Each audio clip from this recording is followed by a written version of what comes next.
अगर हिंदुस्तान की लोकसभा अगर आपके 10 से 15 एमपी होते, सोचो तस्वुर की दुनिया में आपको लेकर जा रहा हूं, अगर 10 से 15 मुस्लिम एमपी होते तो हिंदुस्तान की पार्लियामेंट में असदुद्दीन ओवैसी अकेला महसूस नहीं करता अपने आप को। मैं अकेला महसूस नहीं करता, यकीनन अकेला महसूस किया मैं। सुनो भाई सुनो, नारेबाज में सुनो, क्यों अकेला महसूस किया मैं? सबके पास जाकर समझा रहा था, हर एक के पास गया, और खुदा की कसम मुझे जिंदगी में कभी इतना अकेलापन महसूस नहीं हुआ। मैंने अपने हाथों से अपनी बाप के जिस्म को खबर में उतारा, उस वक्त भी अकेलापन महसूस नहीं हुआ जब मैं अपनी आंखों के सामने देख रहा था कि मेरी शरीयत में मुदाखलत की जा रही।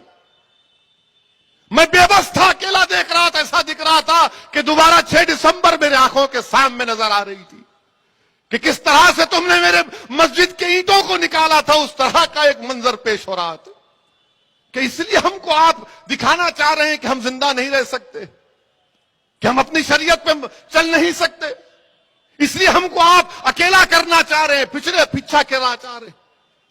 हिंदुस्तान की लोकसभा में जो लोग तमाम सेकुलर पार्टियां, ठीक है मैं भड़काऊ भाषण देता हूं, मैं सबसे खराब आदमी हूं, हिंदुस्तान के अगर 100 करोड़ आबादी का सबसे बदनसीब आदमी है तो वैसे ठीक है, मगर ये तो बताओ कि 540 के ऐवान में सिर्फ 4% मुस्लिम एमपी क्यों जीत के आते? सोचो भाई, ये आपके लिए कह रहा हूं, मुझे शिकवा गिला आपसे है, उन लोगों से नहीं है मुझे, क्योंकि आपको तय करना है आज।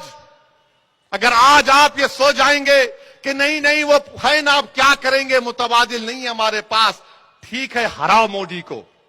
मैं नहीं कह रहा हूं कि मत हराओ मोदी को, मैं ये नहीं कह रहा हूं आरएसएस को, बीजेपी को मत हराओ, मैं ये भी नहीं कह रहा हूं कि शिवसेना को मत हराओ, मगर क्या तुम महाराष्ट्र की असेंबली में 5-6 दीवानों को कामयाब नहीं कर सकते, जो सिर्फ तुम्हारे नाम पर पागलों की तरह तुम बोलेगा अरे ऊंट वारिस तो उठ जाएगा, बैठ वारिस तो बैठेगा, भाग इम्तियाज तो भागेगा तुम्हारे नाम पे। बताओ मेरे भाई, कौन है तुम्हारा फिर जिन पर आपने भरोसा किया? वो क्या किए, क्या किए? लोकसभा की उस बहस के रिकॉर्ड को उठाकर पढ़ लो आप, हर एक की बहस आपके सामने है, किसी का नाम लेना नहीं चाहता, मगर सब डर रहे हैं, सब डर रहे हैं कि इलेक्शन में जीतना है, हमको हिंदू वोट नहीं मिलेगा, यही हकीकत है ना। और फिर हमसे आके बोलते, खामोशी में आके बोलेंगे देखो भाई 19 का इलेक्शन आ रहा, मोदी को हराने का है। हम मोदी को नहीं डाले वोट, ना हम कभी डालेंगे इंशाअल्लाह ताला। आपने डाला मोदी को वोट, आपने कामयाब किया बीजेपी को, शिवसेना को हमने नहीं किया। अरे हम तो बरसों से तुमको ही डालते आ रहे ना, हमारी 1 नस्ल, 2 नस्ल, 3 नस्ल, 4 नस्ल, 5 नस्ल निकल गई, तुमको ही वोट डाल रहे।